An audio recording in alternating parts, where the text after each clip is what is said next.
Meenu TV.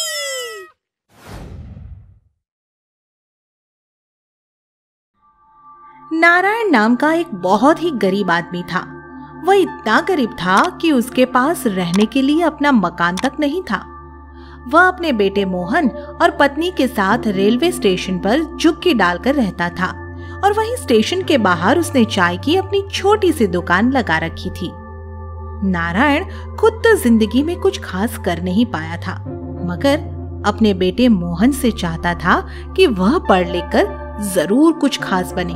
इसलिए वह अपने बेटे मोहन से हमेशा कहता था, बेटा मोहन, मन लगा कर पढ़ा कर, मुझे तुझसे बहुत उम्मीदें हैं। बड़ा होकर कुछ बन गया तो खुद का मकान बना पाएगा।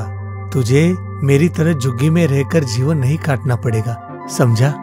पिताजी, आप चिंता मत कीजिए, मैं हमेशा मन लगाकर ही पढ़ता हूँ। शाबाश बेटा।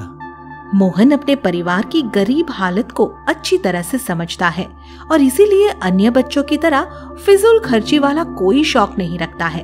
वह ज्यादातर समय पढ़ता रहता है और जो समय बचता है उसे खेलने कूदने के बजाय दुकान पर जाकर अपने पिता की मदद करने में बिताता है। ले बेटा मोहन, ये चाय स्टेशन मास्टर को देकर आ। पिताजी, पैसा भी लाना है क्या? नहीं, पैसा बाद में आ जाएगा। इस तरह कई साल बीत जाते हैं और फिर एक दिन इस गरीब परिवार पर विपत्ति का पहाड़ टूट पड़ता है। नारायण चाय देने के लिए जाता है तो रेलवे ट्रैक पार करते हुए एक तेज रफ्तार से आ रही ट्रेन की चपेट में आ जाता है और उसकी मौत हो जाती है। पिता की मौत की खबर सुनकर मोहन स्टेशन की तरफ दौड़ पड़ता है। इसके साथ ही आसमान से बारिश होने लगती है और बिजलियां कड़कने लगती है।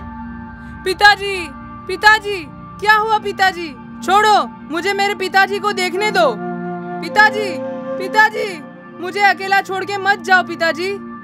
बेटा, तेरे पिताजी तो अब इस दुनिया में रहे नहीं, इसलिए सब्र करने में ही भलाई है। रो मत, धीरज धर ले, अब इसी में भलाई है बेटा। नारायण की अचानक मौत हो जाने से चाय की दुकान बंद हो जाती है और इसी कारण मोहन और उसकी माँ के भूखे मरने की नौबत आ जाती है। फिर घर की इस हालत से परेशान होकर मोहन की माँ उससे कहती है, बेटा मोहन, ऐसे तो हम दोनों भूखे मर जाएंगे। अब तुम्हारे पिताजी तो दुनिया में रहे नहीं, इसलिए मैं सोच रही हूँ कि उनकी चाय की दुकान मैं ही चला लूं। नहीं अम्मा, चाय की दुकान हम चलाएंगे। हम आज ही स्टेशन मास्टर से कुछ पैसा उधार लेकर चाय की दुकान फिर से चालू कर देते हैं। मोहन की यह बात सुनकर उसकी माँ कहती है, पर तुम्हारी पढ़ाई लिखाई का क्या होगा बेटा? तुम्हारे पिता तो चाहते थे कि तुम पढ़ लिख कर कुछ बनो। इस वक्त हम दोनों का पेट पालने से ज्यादा जरूरी कुछ भी नहीं है अम्मा। तुम बीमार रहती हो, इसलिए हम तुम्हें दुकान का काम कभी नहीं करने देंगे। अब ये जिम्मेदारी हम उठाएंगे। यह कहते कहते मोहन की आंखों में आंसू आ जाते हैं, मगर वह मन को मजबूत करके आंसू पोंछ लेता है और उस दिन के बाद से अपनी पढ़ाई लिखाई छोड़कर चाय की दुकान चलाने लगता है। लेकिन पढ़ाई छोड़ने का दुख उसे अंदर ही अंदर खाए जाता है और वह अकेले में रोता रहता है। पिताजी, आप तो हमें अकेला छोड़कर चले गए। अब हम पढ़े कि घर चलाने के लिए काम करें। अब शायद हम कभी भी पढ़ लिख कर कुछ बन नहीं पाएंगे। हम भी आपकी तरह गरीब चाय वाले बनकर ही रह जाएंगे। एक दिन स्टेशन मास्टर साहब मोहन को इस तरह से रोते हुए देख लेते हैं और उन्हें इस गरीब बालक पर दया आ जाती है। वे मोहन से उसके रोने का कारण पूछते हैं। बेटा मोहन, ऐसे अकेले में बैठकर क्यों रो रहे हो? कोई परेशानी हो तो हमें बताओ, हम तुम्हारी परेशानी दूर कर देंगे। स्टेशन मास्टर साहब के ये पूछने पर मोहन उन्हें सारी बात बता देता है और फूट फूट कर रोने लगता है। स्टेशन मास्टर मोहन के सिर पर हाथ फेरते हुए कहते हैं, बेटा, अगर तुम पढ़ने में इतनी ही रुचि रखते हो तो उसका प्रबंध हम कर देंगे। हम ऐसा प्रबंध कर देंगे कि तुम चाय भी बेच सकोगे और साथ में पढ़ लिख भी सकोगे।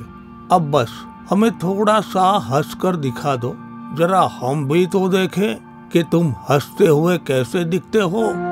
स्टेशन मास्टर साहब के ये कहने पर मोहन हंसने लगता है और फिर उनका आभार प्रकट करते हुए कहता है, साहब, हम जीवन भर आपके आभारी रहेंगे। आज के जमाने में आपके जैसा आदमी कहाँ मिलता है।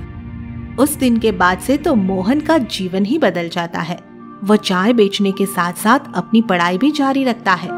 दिन भर चाय बेचकर अपना घर चलाने के लिए पैसा कमाता है और फिर रात को स्टेशन पर प्लेटफॉर्म के एक खंभे के नीचे बैठकर बल्ब के उजाले में घंटों तक पढ़ता रहता है। बेटा मोहन सारा दिन चाय बेचता है और रात होते ही यहाँ इस खंभे के नीचे पढ़ने बैठ जाता है। खाना पीना भी भूल जाता है तू। चल अब खाना खा ले। अम्मा, चाय बेचना और पढ़ना दोनों ही बहुत जरूरी है। चाय बेचकर भूखे पेट को 2 रोटियां मिलती है और ये पढ़ाई हम जैसे गरीबों को किसी लायक बना सकती है। हाँ हाँ समझती हूँ बेटा, पर अपने इस भूखे पेट में 2 रोटियां डाल तो ले। उन्हें समय पर पेट में नहीं डालेगा तो बीमार पड़ जाएगा, समझा। इस तरह मोहन चाय की दुकान चलाने के साथ साथ कई सालों तक रेलवे स्टेशन के उसी खंभे के नीचे बैठकर पढ़ाई करता है और इस तरह उच्च शिक्षा प्राप्त कर लेता है। पढ़ने लिखने के बाद उसकी किस्मत कुछ ऐसा रंग दिखाती है कि वह रेलवे में ही बड़ा अफसर बन जाता है और इस तरह उसकी चाय की दुकान बंद हो जाती है। भगवान सब गरीबों को मोहन जैसा बेटा दे। अपनी मेहनत से क्या बन गया। गरीब चाय वाला रेलवे का बड़ा अफसर बन गया। इतना बड़ा अफसर कि मेरा यह स्टेशन मास्टर का पद भी उसके सामने बहुत छोटा है। भगवान मोहन को सदा खुश रखे, सदा खुश रखे। यह कहते हुए स्टेशन मास्टर साहब जैसे ही स्टेशन के अंदर जाते हैं तभी उनका फोन बजने लगता है। उधर से आवाज आती है कि मैं मोहन बोल रहा हूँ और कल आपसे मिलने के लिए आ रहा हूँ। यह सुनते ही स्टेशन मास्टर साहब खुश हो जाते हैं और अगले दिन मोहन रेलवे के एक बड़े अधिकारी के रूप में उनके सामने खड़ा मिलता है।